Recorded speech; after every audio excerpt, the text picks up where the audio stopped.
은혜로운 귀한 찬양 감사드립니다. 이제 성경 말씀을 봉독하겠습니다. 오늘 우리에게 주신 하나님의 말씀은 구약 성경 열왕기상 2장 1절부터 12절 말씀입니다.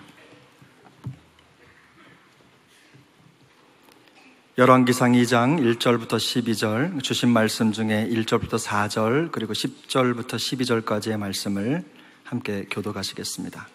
2장 1절입니다.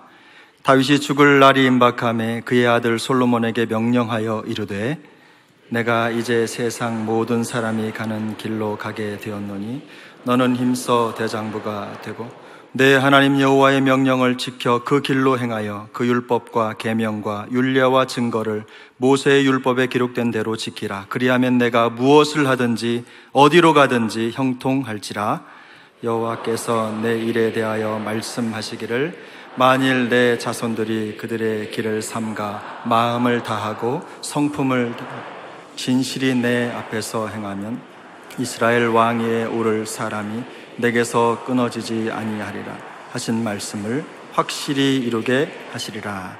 10절입니다. 다윗이 그의 조상들과 함께 누워 다윗성에 장사되니 다윗이 이스라엘 왕이 된 지 40년이라. 헤브론에서 7년 동안 다스렸고 예루살렘에서 30년 동안 다스렸더라. 함께 읽습니다. 솔로몬이 그의 아버지 다윗의 왕위에 앉으니 그의 나라가 심히 견고하니라. 아멘. 오늘 저는 우리 성도들 가운데 살아오시는 동안에 너무 짐도 크고 또 어떻게 보면 상처도 있고 이렇게 해서 기댈 것은 예배밖에 없고 기댈 것은 오늘 말씀밖에 없어서 이 자리에 나오신 분들을 주께서 그 짐은 벗겨주시고 또 목마름은 해결해 주시고 상처들은 주님이 치유해 주시기를 바랍니다. 살다 보면 우리가 그럴 때 있잖아요. 살다 보면 진짜 우리가 기댈 곳은 하나님밖에 없을 때가 있는데 오늘 하나님께서 말씀의 치유가 있기를 허락해 주시기를 바랍니다. 보혈의 능력으로 치유해 주시기를 바랍니다. 오늘 이제 다윗 시리즈 이제 오늘 너는 이렇게 살아라 부제는 다윗의 유언이라고 할 수 있습니다. 우리는 지난 1년 동안 다윗의 인생의 봄, 여름, 가을, 겨울을 살펴보았습니다. 어떻게 보면 파란만장한 인생이었지만 그러나 감동적이었고 또 장엄한 인생이라고 말할 수 있습니다. 그의 인생을 살피면서 우리는 울고 웃었습니다. 오늘 이제 다윗의 생애, 70년의 생애가 이제 막을 내리고 있는 것입니다. 오늘 본문 1절에 2절이 이렇게 나오고 있습니다. 다윗이 죽을 날이 임박하매 내가 이제 세상 모든 사람이 가는 길로 가게 되었다. 저는 이 말씀을 묵상하면서 너무 참 제가 부러운 것이 있었어요. 그것이 뭐냐면 사람이 자기 죽을 때를 안다는 게 얼마나 소중합니까? 우리가 내가 죽을 날을 잘 모르고 갑자기 그래 한다든지 그것보다도 영적으로 다윗은 민감한 사람이니까 내가 이제 죽을 때가 되었다. 그래서 어떻게 하면 좋을까?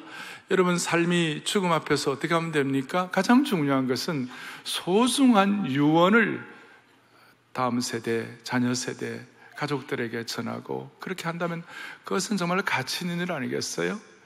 그래서 오늘 저는 지난주에 제가 노후 대책에 대해서 말씀을 드렸지만 진짜 노후 대책 중에 하나는 하나님 앞에 그런 기도를 하셔야 좋을 것 같아요. 하나님 아버지, 내가 죽을 때 되면 영적으로 민감해서 그때가 언제쯤 대체적으로 짐작하고 마지막 가장 중요한 유언은 하고 주님 앞에 서게 하여 주시옵소서. 여러분 정말 죽을 때 되면 내가 영적으로 민감해져 가지고 정말 중요한 것은 하고 마무리하게 하여 주시옵소서. 얼마나 소중한 기도의 제목인지 몰라요. 그래서 오늘 여러분들의 마음속에 내가 그러면 이제 다윗 시리즈를 하면서 나도 유언을 하면 뭘 유언해야 하나? 뭘 유언해? 그럼 내 인생의 우선순위는 뭐가 되어야 하나? 이런 것들을 점검하는 것이죠. 야곱은 한 생애를 살아오면서 쉽지 않은 생애를 살았지만 그의 마지막은 12아들들을 영광스럽게 축복하고 유언했습니다. 요셉 같은 아들을 향해서는 요셉은 무성한 가지라, 그 가지가 모든 샘곁에 무성한 가지가 되어서 모든 담을 뛰어넘었도다. 너의 인생은 힘들고 어려워도 풍성한 인생이 되고 모든 담을 뛰어넘는 인생이 될 거야. 이렇게 유언할 수 있다면 축복 아니겠어요? 한국을 위하여 선교하셨던 루비 캔들릭이라는 선교사님은 내 인생이 만약에 목숨이 1000개가 있다면 그 목숨의 1000개를 다 그 당시 코리아, 조선을 위하여 내 인생을 드리고 싶다. 멋지잖아요. 나폴레옹은 죽을 때 조세핀하고 죽었어요. 별로 그렇게 서로 사랑한 것 같지도 않는데 하여튼 조세핀, 그 일대의 영웅이 그 시대의 영웅이 그렇게 죽었어요. 우리는 너무 그런 면에서 좀 안타깝죠. 따라서 오늘 저희들은 이 말씀을 앞에 놓고 21세기의 다윗이 되기를 바라고 또 21세기의 솔로몬이 되어서 그 말씀을 받는 축복이 있기를 바랍니다. 그래서 우리는 오늘 한 드라마와 같이 기승전결로 오늘 다윗의 유언을 차곡차곡 좀 정리를 하도록 하겠습니다. 첫 번째, 역대상 22장 9절에 보면 이런 내용이 나옵니다. 다 같이 한번 읽겠습니다. 보라, 한 아들이 너에게서 나리니 그는 온순한 사람이라. 내가 그로 주변 모든 대적에게서 평온을 얻게 하리라. 그의 이름을 솔로몬이라 하리니 이는 내가 그의 생전에 평안과 안일함을 이스라엘에게 줄 것임이니라. 아멘. 우리가 오늘 열왕기상 2장은 솔로몬을 향한 다윗의 유언이 나오는데 그 배경이 뭐냐면 역대상 22장 9절에 하나님께서 솔로몬에 대해서 이런 얘기 말씀하셨어요. 너에게서 아들이 나온다. 그리고 내가 그를 통하여 계승을 하게 하겠다.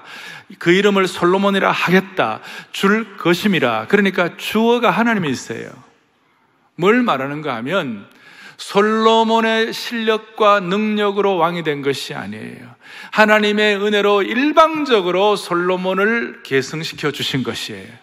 우리는 흔히 솔로몬이 너무 위대하기 때문에 잠언 전도서를 쓰면서 지혜의 왕이니까 그 솔로몬은 대단한 엄친아가 돼가지고 솔로몬에 대해서는 대단한 자격이 있다고 생각할지 모르지만 솔로몬이 왕이 된 것은 전적인 하나님의 은혜였어요.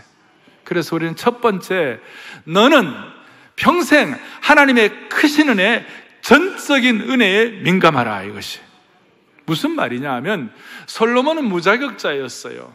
솔로몬의 어머니 밧세바는 다윗과 간음하여 힘든 사람이었고 아히도벨은 다윗을 반역한 사람이었어요.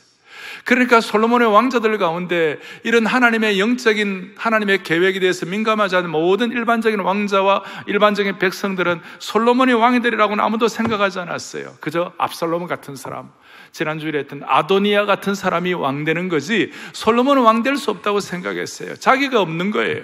그런데 하나님이 일방적으로 솔로몬을 왕으로 계승시키도록 하나님이 일방적인 선포, 이것은 전적인 하나님의 은혜예요.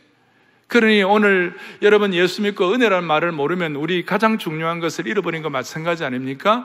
은혜의 얘기는 아무리 얘기를 해도 우리는 은혜에 대해서는 어떻게 되는 거예요? 늘 영원한 채무의식을 가져야 되고, 우리가 밥 먹는데 밥도 말이에요, 그 고슬고슬한 햇살밥. 그러니까 밥을 늘 먹지만 그게 재미없다고 그러지 않잖아요. 고슬고슬한 햇살밥은 매일 좋잖아요. 안 그래요? 은혜도 마찬가지. 은혜는 아무리 얘기를 해도 우리가 이거는 무뎌지면 안 되는 것이에요. 보세요. 솔로몬은 자격 없는 사람이었어요. 다윗도 자격 없는 사람이었어요. 자기가 자기를 돌아볼 때 자기는 8번째 아들이었고 자기 형들에 비하면 자기도 아무것도 안 했는데 하나님 일방적으로 다윗을 그 목동을, 베들레헴의 목동을, 초라한 목동을 왕으로 삼으셨어요. 바울이라고 자격이 있습니까? 바울은 예수님을 핍박하는 핍박자요, 스데반을 때려 죽인 박해자였어요. 어떻게 보면 바울은 그야말로 한때는 마귀의 도구가 된 사람이었어요. 그런데 하나님이 바울을 쓰시니까 바울의 입장에서는 날마다 나의 나된 것은 하나님의 은혜라. 다시 얘기합니다. 아무리 강조해도 이것은 지나치지 않다니까요. 이것은 여러분들 무뎌지면 안 된다니까요. 다시요.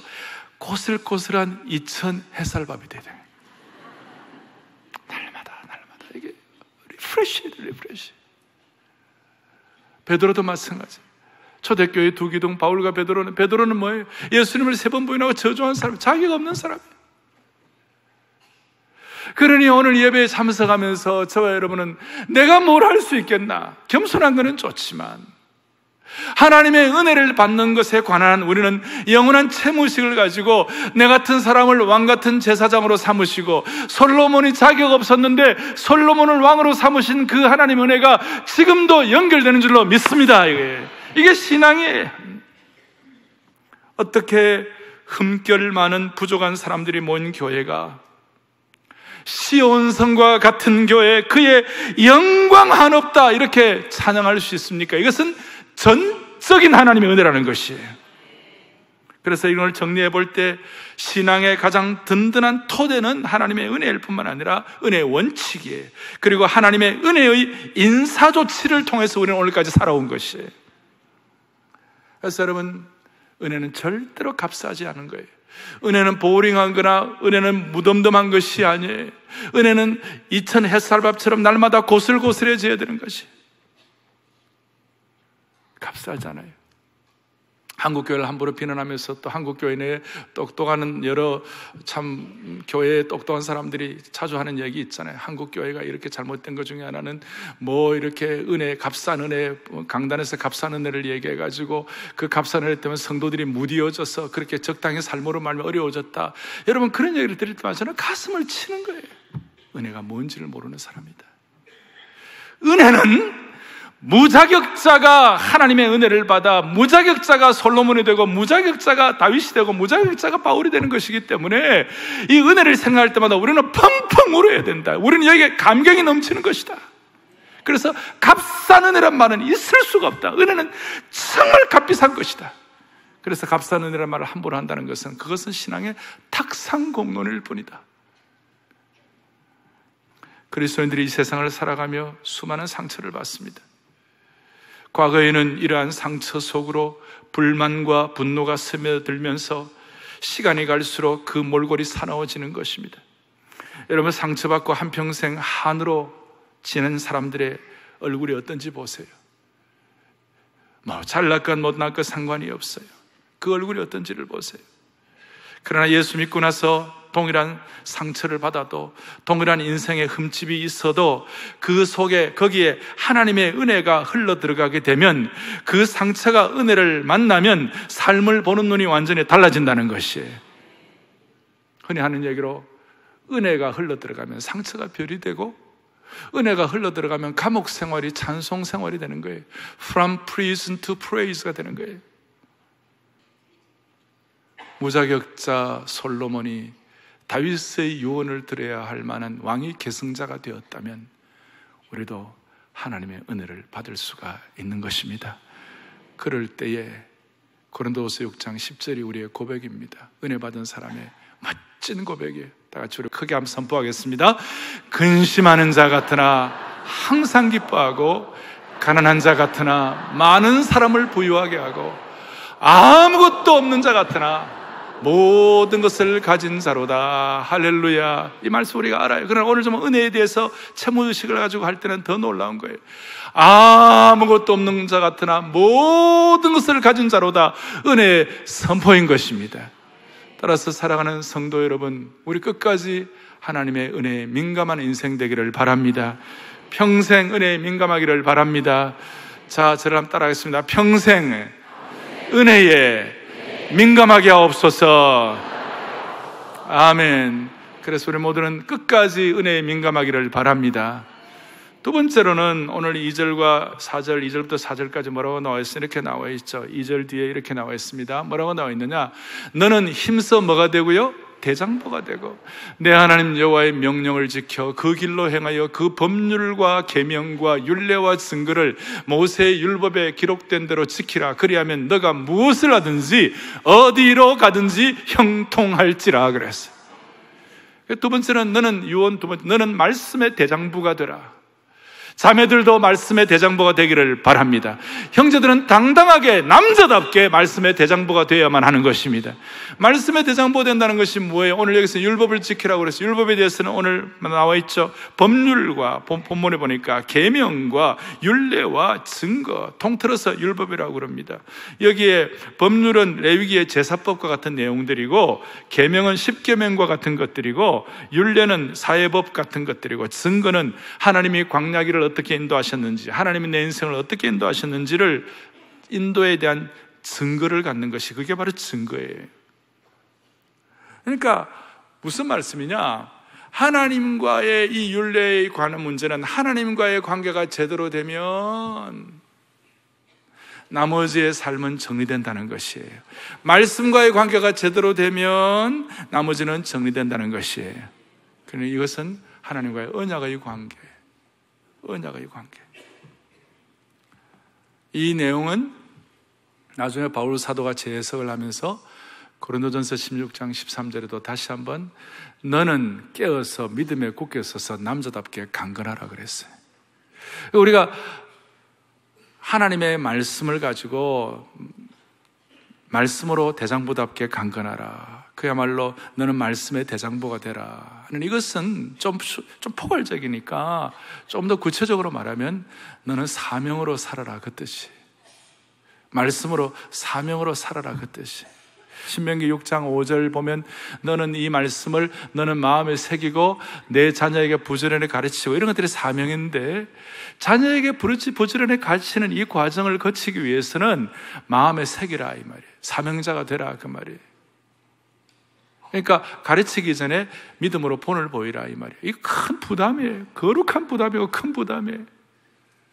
근데 솔로몬은 뭘 알았냐면, 다윗에게 이 말씀을 유언으로 받고 난 다음에 자기의 삶을 가만히 보니까, 또 우리 그리스도인의 삶, 하나님 섬기는 사람들의 삶을 가만히 보니까 이 말씀의 사명자가 되겠다, 말씀을 가지고 새기고 가르치고 하는 이런 것들에 대한 사명을 제대로 갖고, 힘들지만 거룩한 큰 부담이긴 하지만 이 부담을 안고 말씀 사명자가 되기로 결심을 하는 그 순간, 그것이 다음 세대 자녀들에게 놀라운 요새와 피난처가 된다는 것이.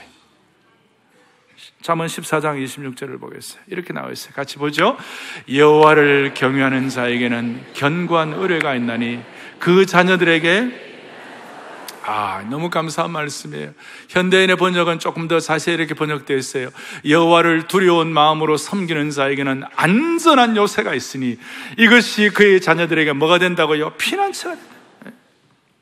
그러니까 부모의 사명으로 살고 말씀으로 살겠다는 이 부모의 선언과 이 삶이 결정적인 순간에 자녀들에게 피난처가 된다는 것이. 자녀들이 이 땅을 살아가면서 쉽게 좌절하고 상처 때문에 쓰러지고, 자녀들이 살아가면서 이 땅에서 삶 가운데 자기의 삶에 어려움이 있을 때 그대로 팍팍 쓰러지는 것이 아니라, 결정적인 순간에 부모의 말씀 사역이 자녀들에게 결정적인 순간에 피난처가 돼가지고 자녀들이 영적인 담대함을 가지고 살아가도록 그렇게 만들어주시는 거예요. 저도 이 말씀을 주면서 얼마나 부담이 돼. 나는 그러면 자녀들 앞에 제대로 말씀대로 살았나? 내가 자녀들 앞에, 참 자녀들은 부모의 말을 듣지 않고 부모의 뒷모습을 보고 부모의 본을 본다고 그러는데 나는 과연 그렇게 살았나? 엄청 부담이죠. 그러나 이 부담은 부담이지만 거룩한 부담인 줄로 믿습니다. 여러분, 이런 마음 갖고 주님 앞에서 마음을 정리할 때, 이런 어떤 말씀에 담대한 대성보가 되겠다는 사명을 가질 때, 이런 것 자체가 자녀들의 보험하게 되는 것이에요. 이것 자체가 뭐가 되느냐? 자녀들의 삶에 결정적으로 어려울 때 나가 떨어지는 것이 아니라 저들에게 피난처 역할을 해주는 줄로 믿습니다. 사랑의 교회는 창립 40주년을 맞이했습니다. 우리가 어떤 탁상공론이나 어떤 이론이 아니라 실제로 어떻게 자녀들에게 부모가 말씀으로 살아가지고 부모가 자녀들에게 피난처 역할을, 저들이 피난처 역할을 받을 수 있어요. 실제로 어떻게 하면 좋겠는가? 우리가 뭘 하고 있어요? 매주 토비세마다 우리가 암송을 하면서, 매주 토비세씩 하나씩 암송을 하면서 이것이 우리 자녀들에게 보험하게 되게 하여 주시옵소서. 그렇게 우리가 준비를 하고 있는. 그러니까 말씀의 대장부. 그래서 오늘 여러분 주보 안에 뭐가 들었어요? 주보 안에 뭐가 들었어요? 성경 암송 72구절이 들었어요. 이거 참 오늘 제가요 주보안에 뭐 넣는 것 가운데는 오늘 이게 최고예요. 역사상 최고예요. 이것이 뭐냐? 사랑의 교회 창립 40주년 믿음으로 다음 세대에 개성시키고 믿음의 영적 플랫폼을 세우는 성경 암송 72구절이 있어요. 이 72구절을 부모가 평생 이것을 암송하고 내 것으로 삼고 이걸 가지고 여러분들이 주님 앞에 집중할 때 이것이 우리 자녀들의 삶의 최고의 보호막이 되는 줄로 믿습니다. 최고의 보호막이. 그리고 매주 토요일마다 이걸 하는데 토요일마다 뭐라고 그랬죠? 기다리고 기다리던 기다리고 기다리던 즐거운 암송 시간이 돌아왔습니다. 제가 청년 시절에 젊은이들 사역을 하면서 제가 제일 행복했을 때, 또 청년 시절에 가장 강력하게 부흥의 시기를 경험했을 때가 언제였던가? 이거 암송할 때였어요. 그리고 우리 사랑의 교회에 맞게 지금 72구절로 정리를 했는데, 여러분 사랑의 교회 교인 되고 난 다음에 여러분 각오를 하나 하셔야 돼요. 그게 뭐냐면, 나는 72구절을 암송하지 않고서도 사랑의 교회 교인으로 안전하게 살아갈 수 있으리라. 그런 망상을 없애는 것이 좋아요. 이거 여러분 우리 교회가 존속하는 동안 계속 할 거예요.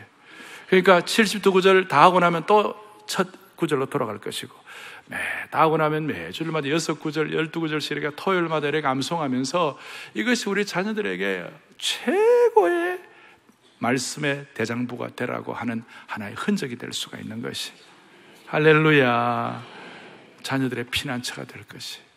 구체적으로 말씀의 대장부는 사명의 사람, 사명의 사람은 말씀에 큰 부담을 갖는 사람, 그러나 거룩한 부담이니 72구절로 암송하고 그럴 때 우리 아이들이, 웬만한 아이들은 나가 떨어지고 상처받고 슬퍼하고 낭망하고 좌절할 때 우리 아이들은 이 말씀으로 다 자신을 무장하고 승리하는 하나님 나라의 영적 정규군이 되리라고 믿습니다. 세 번째 다윗의 유언은 뭔가? 첫 번째는 하나님과의 관계의 유언이에요. 하나님 앞에서 은혜, 또 하나는 말씀, 그다음 두 번째로 사람들과의 관계의 유언이에요.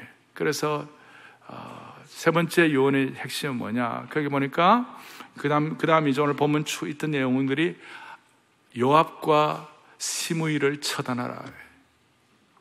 그러니까 너는 인생의 재고 정리를 하라. 재고 정리, 인생의 재고 정리. 새로운 출발은 과거의 정리로부터 시작하는 것이에요. 버릴 것과 지킬 것을 명확하게 하라는 것이, 우물쭈물하지 말라는 것이, 지혜롭게 버릴 것을 담대하게 정리하라는 것이에요. 여러분 집에 재고 물품들, 날짜 지난 물건들은 과감하게 버려야 되잖아요. 쌓아두면 짐이 되고 나중에는 집에 곰팡이를 만들어서 온 집안이 오염되고 더러워지는 것이에요. 다윗의 유산 가운데서도 버릴 것은 버려야 되고 또 새롭게 할 것은 새롭게 해야 될 것이에요. 여기에 요압은 어떤 겁니까? 여러분, 요압은 다윗의 군대 장관이었고 그렇게 다윗과 잘했지만 나중에는 다윗의 평생 가시가 되었어요. 평생 가시가 되었어요. 다윗을 괴롭히고 다윗을 고통 주었어요. 아브넬을 죽이지 말라고 그랬는데 그 다윗은 다 품으려고 아브넬을 죽이지 말라는데 요압이 그냥 아브넬을 죽여버리고 아마샤를 또 이렇게 죽여버리고 나중에 압살롬도 죽여버리고, 하여튼 그 요압이 평생의 가시가 되었어요. 시므이는 어떤 사람입니까? 다윗이 압살롬을 피해서 눈물을 흘리며 기드론 시내가로 도망갈 때 다윗을 저주하고 그랬어요. 근데 그 사람을 다윗이 용서하고 품어줬어요. 근데 나중에 끝까지 또 어려움을 끼치니까, 아니야 솔로몬에게 너 재고 정리해라. 악을 행하여 해를 끼친 두 사람 요압과 시므이에게 응당한 벌을 내리라고 그랬어요. 이것은 다윗의 개인적인 복수가 아니라 솔로몬이 이어갈 그 국가를 위하여 악을 처리하는 것이었어요. 그렇게 한 이유는 이스라엘 안에서 악을 행하고도 형통하다는 말을 듣는 자가 없도록 하기 위해서입니다. 더 큰 악이 재생산되지 않도록, 솔로몬의 치세와 정치에 걸림돌이 되지 않기 위하여. 요압과 시므이의 권력이 계속 이어진다면 솔로몬의 통치에 도움이 되지 않을 것을 알았기 때문에 그래서 처리를. 이걸 아까 솔로몬이 잠언에서는 부모의 사명과 말씀을 통하여 자녀의 피난처가 될 뿐만 아니라 이걸 솔로몬이 깨닫고 잠언 25장 5절에 이런 내용이 나와요. 같이 보죠. 왕 앞에서 악한 자를 제하라. 그리하면 그의 왕위가 의로 말미암아 견고히 서려. 오고 오는 후대에 수천 년 동안 이것을 다음 세대에 지혜를 주는 것이지만 솔로몬 자신이 경험한 것이 요압과 시므이를 악한 자들을 서리하라. 그리하면 그의 왕위가 의로 말미암아 견고히 서리라 그랬어요. 그래서 나중에 오늘 본문의 뒤에 46절에 여호야의 아들 분하에게 명령하며 그가 나가서 시므이를 치니 그가 죽은지라. 이에 나라가 솔로몬의 손에 어떻게 되었습니까? 견고히. 말씀 그대로 된 거예요. 말씀 그대로. 하나님과의 관계에서는 은혜와 말씀의 대장부고 사람과의 관계에 있어서 악은 처단하고 재고 정리하고 또 하나 해야 할 것은 뭐냐? 도움받은 것에 대해서는 감사하라고 그랬어요. 참, 그 다음 네 번째 요원은 마음이 따뜻해지는 요원이에요. 은총은 베풀면서 살고 너는 도움받은 거 감사하며 살라. 오늘 7절에 보니까 다윗은 바르실레의 아들들에게 은혜를 갚으라고 유언을 합니다. 누구든지 그래 보니까 마땅히 길앗 바르실레의 아들들에게 은총을 베풀며 그들이 너희 상에서 먹는 자 중에 참여하게 하라. 내가 너희 형 압살롬의 낯을 피하여 도망갈 때 그들이 나에게 나오고 나를 도왔느니라 그랬어요. 다윗이 바르실레의 은혜를 잊지 못하는 이유는 어려움일 때 도움받았기 때문에. 지난번에도 저희들이 살펴보았습니다만 다윗이 압살롬을 피하여 도망갔을 때에 이 바르실레가 극진히 섬겼어요. 사무엘하 17장에 보면 다윗을 어떻게 섬겼느냐? 침상, 대야, 질그릇, 밀, 보리, 밀가루, 볶은 곡식, 콩, 팥, 볶은 녹두, 꿀, 버터, 양, 치즈. 모든 메뉴는 다 갖고 왔어요. 그만큼 다윗에게 기억이 난 거예요. 그만큼 고마웠다는 것이. 그리고 그가 돌아왔을 때 바르실레와 그 가족들에게 다윗이 보상을 했어요. 했지만 자꾸 더 보상하고 싶은 거예요. 이것이 우리 그리스도인들이 가져야 할 것. 사랑하는 교우들이여, 우리 평생 도움받은 것에 대해서는 감사할 수 있는 축복이 있기를 바랍니다. 여러분, 공산주의 나라에 가면 없는 말이 있어요. 감사하다는 말이 없어요. 사랑한다는 말이 없어요. 미안하다는 말도 없어요. 고맙다는 말도 없어요. 어떤 중국에 있는 형제를 이렇게 제가 북경대학 청와대학 가서 옛날 한 90년대, 지금부터 한 28년 전에 가서 너무 참 귀하다 이렇게 생각해가지고 그 형제를 이제 미국에 이렇게 데리고 가서 한 수년 동안 공부를 시켰어요. 그래 이제 목사가 되고 다 했는데 수년 동안 한 번도 나한테 이렇게 고맙다는 말을 안 하더라고. 그래서 내가 그건 좀 이상하다 그러니까 목사님 죄송합니다 그러더니 사실은 우리가 고맙다, 감사하다는 말이 익숙하지가 않다고. 그러니까 사회주의, 공산주의의 냄새만 맡아도 고맙다는 말을 안 하는 거예요. 그 조그마한 영향만 맡아도, 영향을 받아도 고맙다는 말이 없는 거예요. 사랑의 교회 교우들은 이 시대의 공산주의, 사회주의자가 되면 안 되는 것이에요. 우리는 한평생 고마운 사람들에게는 고맙다고 말할 수 있어야 되는 것이에요. 그 인생이 얼마나 풍요로워지겠어요. 옛날 어른들 도와준 거는 다 물에 흘려보내고 도움받은 거는 돌에 새기라, 마음의 돌에 새기라고 하는 말이 있는 것처럼 우리는 평생 고맙다고 해요. 특별히 우리 다음 세대를 고맙다고 말할 수 있는 세대로 만들어줘야 돼요. 사랑하는 교우들이요, 우리 고마운 것은 잊지 말도록 하십시다. 그래서 오늘이라도 오늘 집에 가시면 여러분들에게 주신 귀한 분들 감사 카드라도 쓰십시다. 탁상 공론이 아니에요. 감사 카드라도 쓰십시다. 감사할 사람들의 이름을 적고 메시지도 보내고 감사 카드를 쓰고.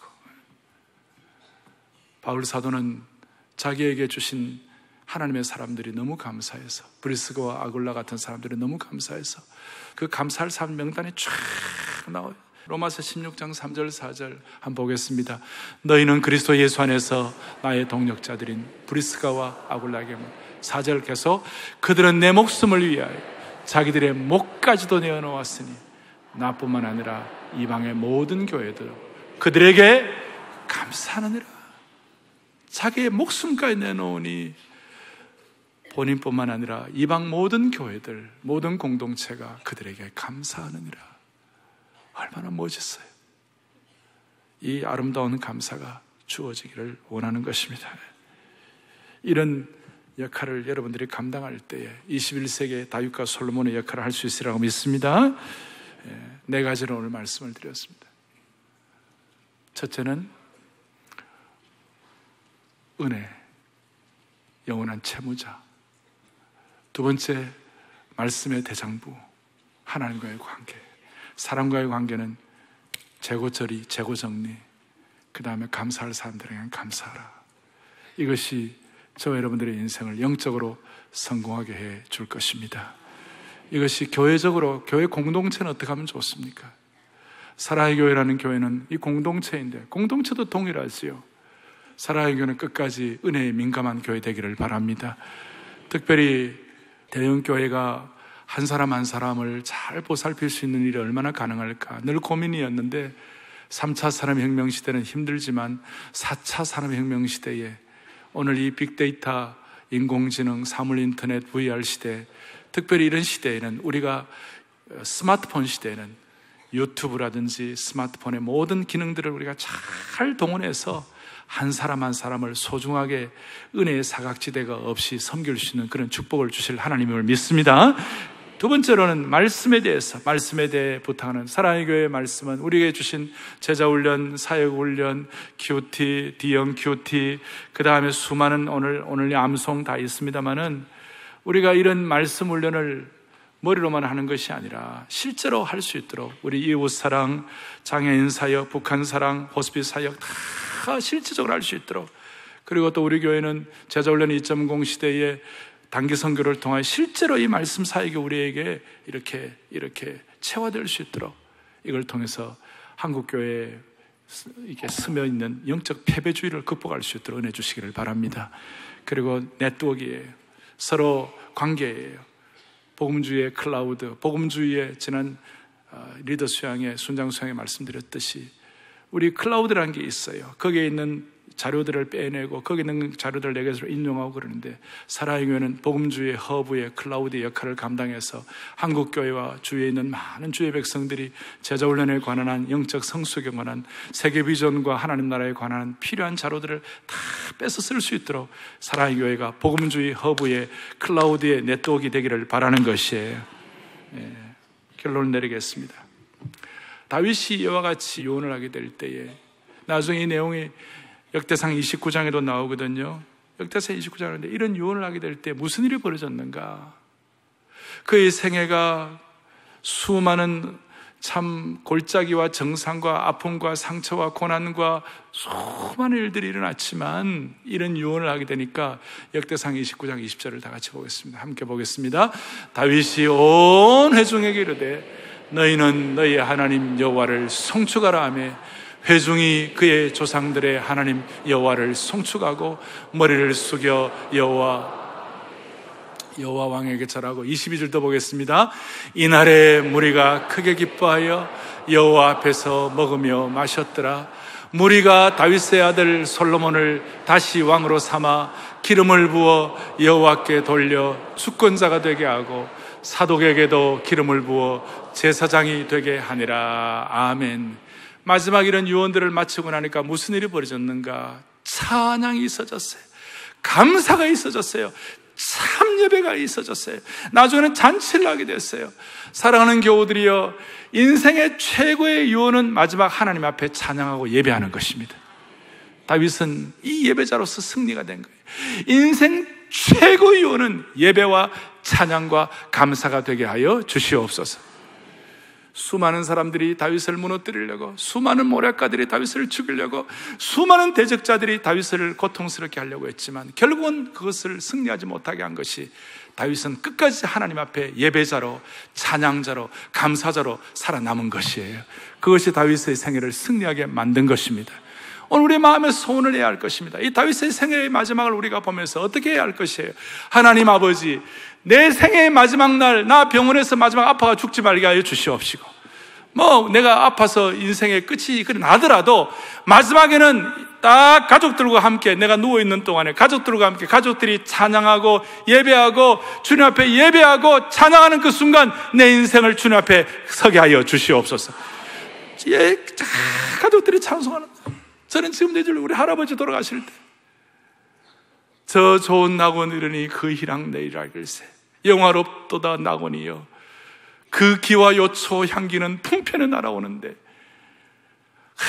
흰 옷을 입은 천사들 주님과 함께 노래합니다. 찬양하는 것, 그런 찬송하는 가운데 하나님이 데려가시는 거예요. 그러니까 최고의 유언은 주님 앞에 찬양과 감사와 예배인 줄로 믿습니다. 그러니까 여러분들이 지금부터 준비하셔야 돼요. 나는 내가 죽을 때 무슨 찬송할 것인가. 우리 여기 어르신들, 우리 그런 소원을 갖도록 하십시다. 젊은이들 지금부터 이런 기도하는 것이 최고의 지혜로운 기도인 것이 가장 멋진 노후 대책이라고 믿습니다. 그리고 송축의 내용을 하면 얼마나 좋아요. Bless the Lord, O my soul. 곧 그날에 나의 힘 다하고 찬양하겠습니다. 곧 그날에 나의 힘 다하고 나의 삶의 여정만 아멘 끝없는 찬양 드리 장엄한 인생의 마무리에 수많은 세월 다시 한번 곧 그날에 나의 힘 다하고 곧 그날에 나의 힘 다하고 나의 삶의 여정 마칠 때 끝없는 찬양 드리리라. 수많은 세월 지나 성축의 내용은 성축의 내용 내 영혼아 거룩하신 이름 이전에